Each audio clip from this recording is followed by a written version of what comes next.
Alright guys, here's another one on the Maverick here, or Comet. I suppose I should better call it the right name even though they're the same car. I got a whole pile of videos to upload that I haven't been, haven't had the time to put up yet. So by the time you're seeing this, those videos will be up, but these are all going to be uploaded at the same time even though they were taken over the course of all week. Anyway, beyond all that, I have deleted the EGR system, for the most part, on this engine here that's in the Comet, except for this, which I believe is the EGR valve itself. But this goes to the distributor, and I'm not exactly sure what would happen if I took this off. So that's going to stay, but all of the electronic EGR crap has been deleted.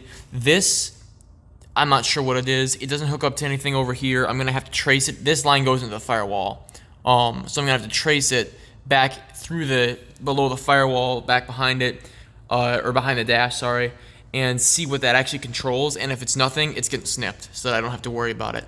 I'm not sure what this does, but this here line goes to the heater core, which is back behind that wall there. And then it goes into this open vacuum. It's just a ported vacuum on the bottom of the carb. I do have a T, or I guess an I vacuum line coupler that I can use to put that together, because I don't know what this is, but considering this might have something to do with the heat working on it, I don't want to mess with it. So this thing is staying on here. Correct me if I'm wrong in the comments, because I don't know anything about it. But since I don't know anything about it, I'm going to, just play it safe, and since it was on here from the factory, it's staying on here now.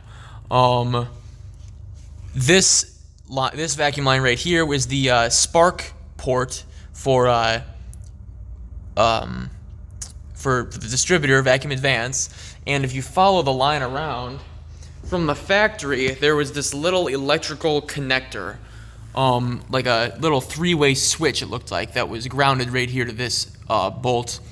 And it was sitting right here, and it had one vacuum line off it that ran to the Vacuum Advance down a distributor, and it had one line that ran to the EGR sort of clusterfuck T over here on the carb that also ran down to this, see if you can see that, this guy right here, which is just kind of a, I don't know, the olds has them all over the place. It's just sort of a manifold vacuum source.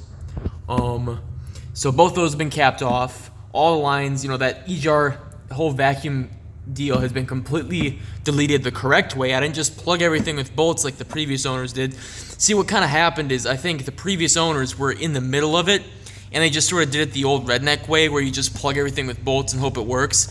I relined everything here. So see, this T right here is connecting the distributor Vacuum Advance line to ported vacuum on the carb right here, and bypassing all of the EGR equipment on it, as well as this little electrical connector that you might remember from a previous video on this car that was hanging right here.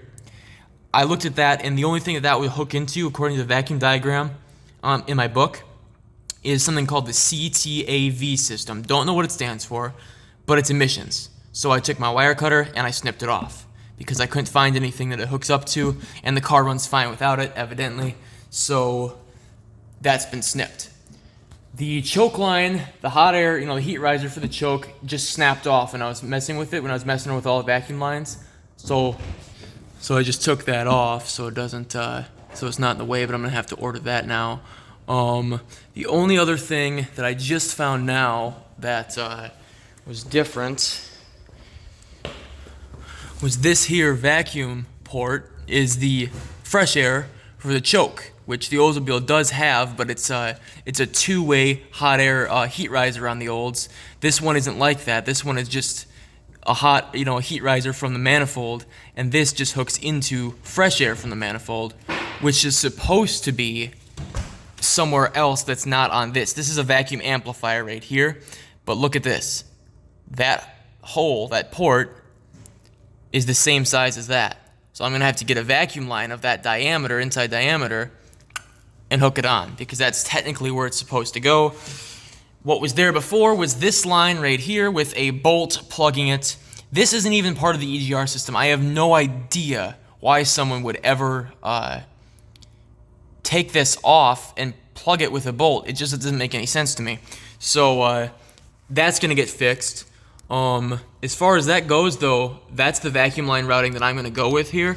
This was an EGR port, so it's been blocked off. Just like these two over here have been blocked off.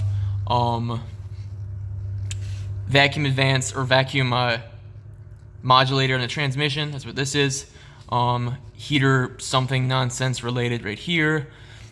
Ported vacuum for spark, and fresh air intake for choke goes down here. That's what I'm gonna roll with. I gotta get a new heat riser tube and nut. It goes down into a port right here, right there, which kind of looks like, let's see if I can focus. There we go. It kind of looks like it broke off, and I'm not completely sure how I'm gonna get that out, so I might just have to leave it. But yeah, I'll get a new heat riser tube for it, and I'm gonna take this carb apart and rebuild it because it's pretty crusty in here. I mean, this is just, ew. You can't feel how much resistance there is there, but it's pretty crusty. So we'll do that, and hopefully this thing will run a lot better once that stuff is taken care of. So I'm gonna have to run back to the store and get a vacuum line. As far as the update with my brakes goes, they're still pretty much fucked. The wheel cylinders were seized up, so I had to get new wheel cylinders, and I got this one in, but then the kit that I had bought for the brakes had these studs in it, and these studs are too short. See, if you look at that one compared to this old one that I had to smack the head off, drill it out and get the head off to get it out. If the head were to sit right there, that's about, I don't know, a 1/4 inch more than these new studs. So I ordered the new kit, and it's supposed to come tomorrow. I don't know if it's actually going to or not. I ordered this universal kit from Napa, and I haven't even looked at it, to be honest with you, to see if the studs are going to work, but I don't have very much hope there. But that's what we got going on with the Comet. Brakes and carb. This is not going to be as hard as I thought it was, so I look forward to it. See you in the next update.